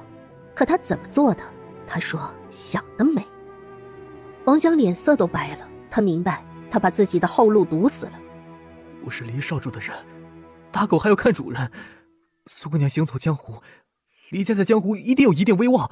哼，很不巧，我名古一道在江湖上也不是籍籍无名。4条命，你自然是还不完的。我当然会问你的主子要回来。他来到青海，买下海域，收下安烈为徒。安烈一家人可以掌管富饶的海域，但还不等他们慢慢壮大，王江来到这里，他用恶行吞没欺压，又恐事情败露不伤人命。他可真聪明啊，还想着大事化小，小事化了。但在他苏小璐这里，不可能大事化小，所有的账他要一笔一笔的算，哪怕是露水师徒缘分，他也要为安烈报仇。苏小璐拔出长剑，少主救命！少主救我！李宇的船就在不远处，他一身黑色云锦衣袍，站在甲板上，静静地看着这一幕，暗沉的眼眸闪过一抹血光。苏小璐手持着剑，一剑削去了王江头顶的一块头皮。王江疼得面目扭曲，他扒着栏杆就想跳入海水里，然而苏小璐一剑挑在他的脚腕上，王江还没翻滚过去，就已经跌落回了甲板上。整个船上都是王江凄厉的惨叫。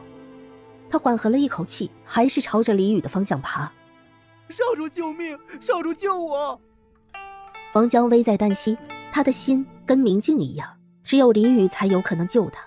王江涕泪横流，李宇迟迟无动作，但他还不想死啊！他砰砰地和苏小璐磕头：“苏姑娘饶命！苏姑娘饶命啊！”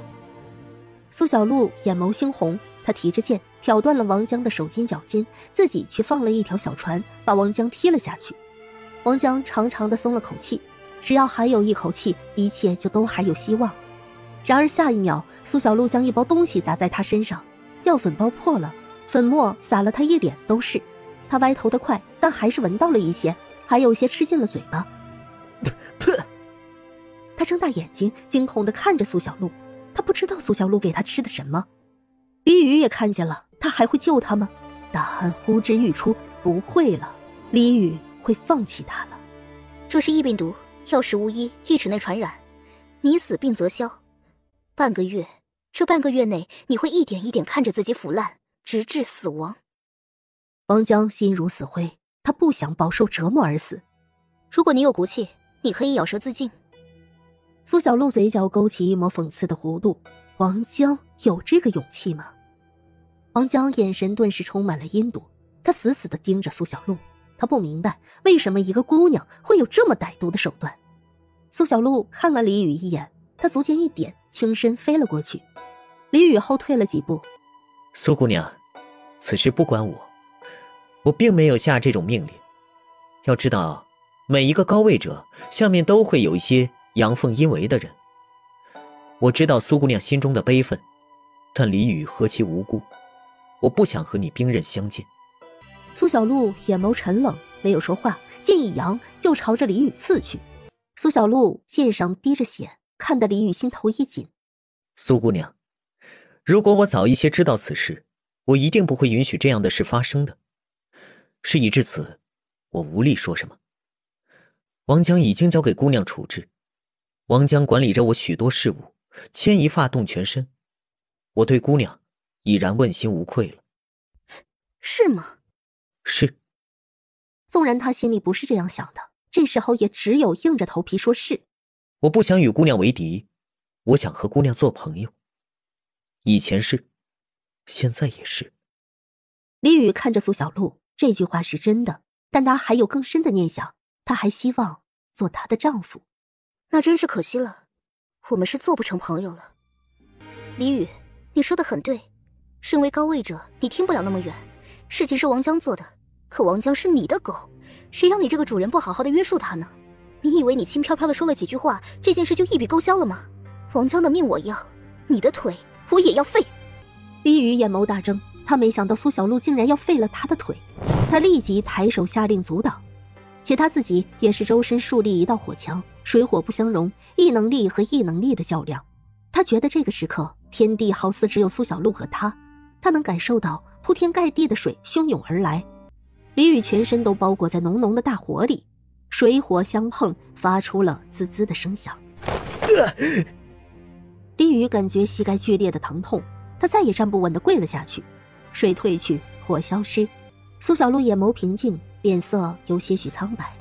龟油飞身而来，如同一座大山，静立在苏小璐身后。吴老头自然不会落下，他的徒儿，他当然是要护着的。好，苏姑娘，此番事消了吧？我李宇再没欠下你的了吧？苏小璐转过身，对着关心担忧他的师傅们开口：“师傅，走吧。”吴老头一脸心疼，他一跺脚，对着李宇冷冷的开口：“今后我名古一派所受过我指教的所有义者，对李家任何有关的人，一概不救。”李宇眼瞳狠狠地缩了缩，这老头可真狠呢。龟油环腰抱住苏小璐，飞身回去。周志走在最后。这时候，金七突然惊呼出声：“有船，有一条小船！”周志凝眉看了看，那是一艘随意飘荡在海面的船，隐约有个人影在奋力的划船。周志当即下令：“过去看看。”不管是不是，他们不会放弃任何一个可能。一切都是王江的错。想着王江，李宇眼眸沉了沉。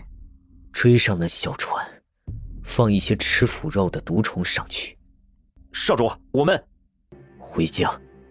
李宇的人开始回航，路过搭载王江的船。王江脸上又惊恐又期待，颤抖地开口祈求：“少主救我！少主救我！”但等待他的是一个从船上砸下来的大包。大包散开，里面的毒虫全都爬了出来，循血迹腥味朝着王江身上各处伤口爬去。安城奋力地划着船桨，但也没办法改变两者之间越来越近的事实。安烈身上被海鲨咬伤了，没有药，伤口一直在恶化，他总是昏昏沉沉的。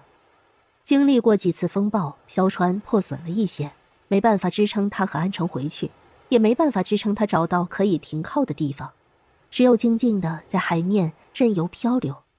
远远的看见两艘大船，安城认出那是王江掌管的船只。他不想前功尽弃，只想快点远离，没想到还是被发现了。安城脸上汗水淌落，混合他的泪水，他对着奄奄一息的安烈道歉：“小烈，对不起，都是小叔没用，最终还是辜负了你们。我们逃不掉了。”没关系，不难过，别哭，小叔，我们一家人团聚。安烈望着天，如此也好，一家人终于可以团聚了。安城泪水模糊了视线，他感觉船身一沉，紧接着听见了一个陌生又熟悉的声音大喊：“主子，苏姑娘，是他们！”安城的手僵硬了，浑身都僵硬了。金六蹲下身，捏开安烈的嘴巴，塞了一颗药进去。师傅。苏小璐的身影落于船上，苏小璐看着安烈这样，她的眼睛也红了，蹲下身捏住安烈的手腕，就将内息输进他的身体里。船上只有安烈和安城，苏小璐没有多问。安城都傻了，他看着这些陌生又熟悉的人，心中百感交集。最后他带着悲怆哽咽开口：“你们怎么才来？”金六拍了拍他的肩膀，这时候说什么都是无力的。将两人救上大船之后，安城昏厥了过去，他的精神紧绷也到达了极限。吴老头给他扎针，苏小璐则是亲自给安烈处理伤口。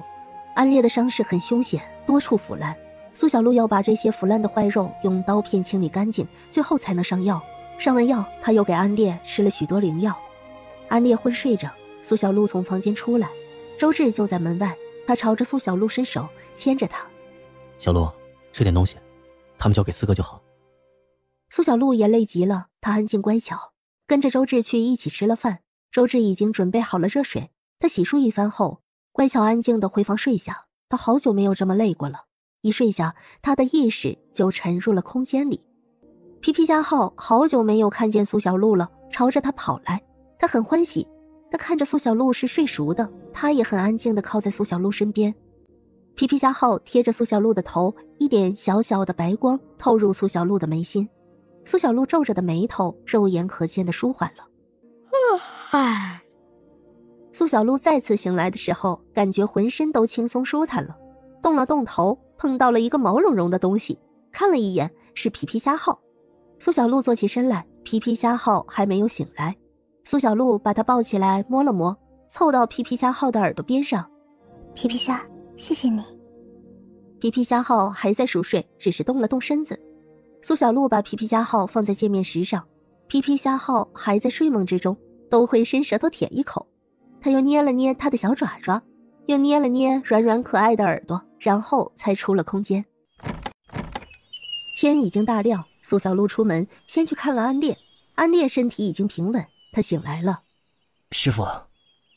安城笑容充满了苦涩，这一次见面没有重逢的喜悦。安烈，这是什么时候的事情？有1年了。师父，谢谢你为我报仇。如果是他自己根本做不到，但苏小璐可以做到。他听安城说了，是苏小璐以一人之力为他报了仇，甚至还废了王江主子的双腿。武功很重要，安烈心里有了目标，在这个世界上，绝对的武力就是说话的底气。师父，我的母亲过世了。母亲过世后，我们看不到希望的。小欧有了异能力，他能和鱼说话了。我们做了个计划，大坤是小欧叫来的，我们也很成功，但小欧我们没有找到。安烈语调很平静，但眼泪却涌了出来。妹妹没了，他失去了2个重要的亲人。安烈哭了一会儿，就自己平复了。他和小叔叔会好好的活下去，绝不会让妹妹安小欧白死的。他们如今的自由和生命都来之不易，一定是不能辜负的。苏小璐捏住安烈的手腕，给他输了一些内力灵气。师父，我要怎么做才能同你这样厉害？日复一日的练，年复一年的练，坚定不移的恒心和意志力。你错过了练武的最好时候，但如果你付出别人双倍的辛苦，你一定能赶上来的。如今的他每日也会有固定的时辰练剑。他知道安小欧和安母的事情带给了安烈沉重的打击，走出来需要一定的时间。如果安烈把习武作为依托也好，心中有信念才能将伤痛掩埋。安烈眼里迸发出强烈坚定的光芒，他一定要变得强大，他不怕吃苦不怕累，他一定能做到的。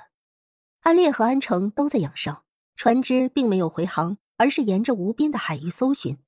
安小欧活着的可能太微乎其微了，如今异变太多了，哪怕微乎其微也是极有可能。2月底，安烈和安城都痊愈了，2人都陷入了疯狂练功的模式。看他们痴迷练功，龟游会教一教，这让安烈和安城更加珍惜。这天，安烈原本在甲板练功，他眼神锁住海面上漂浮的衣物。安城也看见了，2人只是对视一眼，安烈就已经毫不犹豫地跳下海游过去。苏小璐听到声音从里面出来，她疾步到围栏边。安城开口：“那是小欧的衣物。”安烈已经从海里抓住安小欧的衣物，他回到船上，看着安小欧的衣物出神，泪水涌出来，身子颤抖，紧紧地抱着衣物。妹妹到底还是没了，连尸身都已经没了，只剩下这残破的衣物。安烈心痛到了极点，他没法想象安小欧的身体都经历了什么。安城也眼眶发红，眼睛生疼。小欧从小就很懂事，他身体不好，总是会被欺负。小烈和我见了会为他出气，可他总是不告诉我们。他乖乖的在家努力的长大，明明好不容易治好了心悸。安城想不明白，为什么他们一家人就要遭受这么多的苦难？为什么明明做了那么多好事，却还是落得这样的下场？苏小璐眼睛也红了，她和安小欧只见过几面，他们一样大。安小欧是羞涩的，她看自己的眼神有着崇拜。安烈曾经说过，安小欧也希望成为她那样的女子，可再也没有机会了。接下来的几天，安城和安烈都很沉默，他们喜欢看着夜空发呆。苏小璐担心安烈，常常会在不远处跟着他们一起看夜空，满天的星河一闪一闪，绚丽好看。苏小璐想起一个传说，听闻人死了会化为星星，在天上看着亲人，如果思念亲人，那就抬头看星星。安烈和安城他们总是看夜空的星河，是因为他们思念亲人吗？苏小璐鼻头也发酸了，她知道安烈和安城心中的伤痛需要很久很久的时间来慢慢平复。他们开始回航了，已经是3月了，远远地看着大陆，一片青葱翠绿中有一些花的颜色点缀。上了岸，安烈和安城站在地上都有些恍惚，他们太久没有回到地面上了。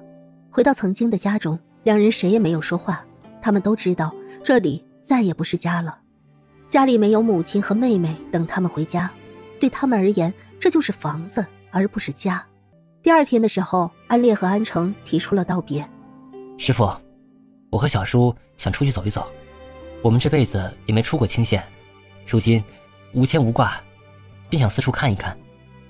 苏小璐看着安烈和安城，她很想让他们留下来，可话到嘴边怎么也张不开口。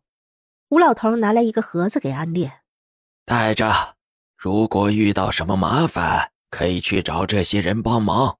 天大地大，四处多看看也好。吴老头很少表示官问，如今也算是对安烈的认可。安烈双手接过，恭敬地开口：多谢师公。都把我叫老了。但这也没有办法，谁让安烈是苏小璐的大徒弟呢？归游送了安烈和安城一人一把小的匕首，安烈和安城心情都很沉重，这一别，下一次见面就真的不知道是什么时候了。天涯路远，恐再难见一面。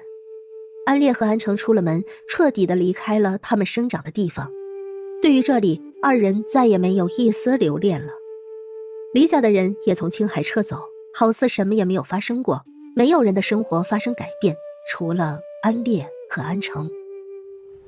3月初时，苏小璐一行人再一次出海了，这一次是为了捕一头大鲲。给周芷解毒已经不能再耽搁了。海风咸湿，苏小璐站在甲板上看着大海。苏姑娘，进去歇歇吧，主子泡了茶，你进去喝一杯吧。静武走到苏小璐身边开口。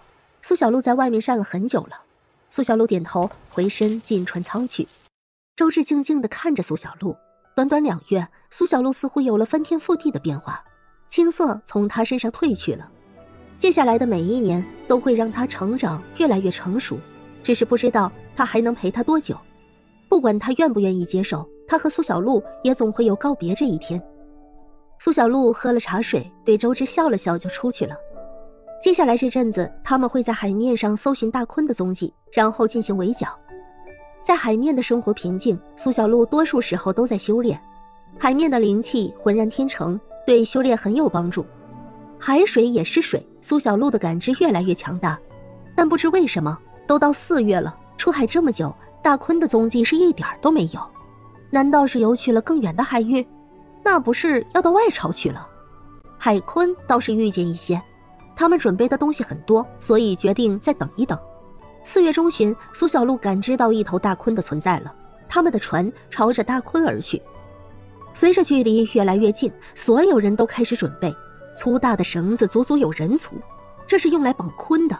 苏小璐将海鲲提炼的幼油倒入海水里，引诱大鲲到这一处来。当那一头庞大的巨物露出水面的时候，所有人都心惊了一下。大鲲真的太大了，它在海域里一定没有天敌。有了诱引，大鲲钻入了锁套之中，随着锁套收紧，船都被拉得狠狠往下沉。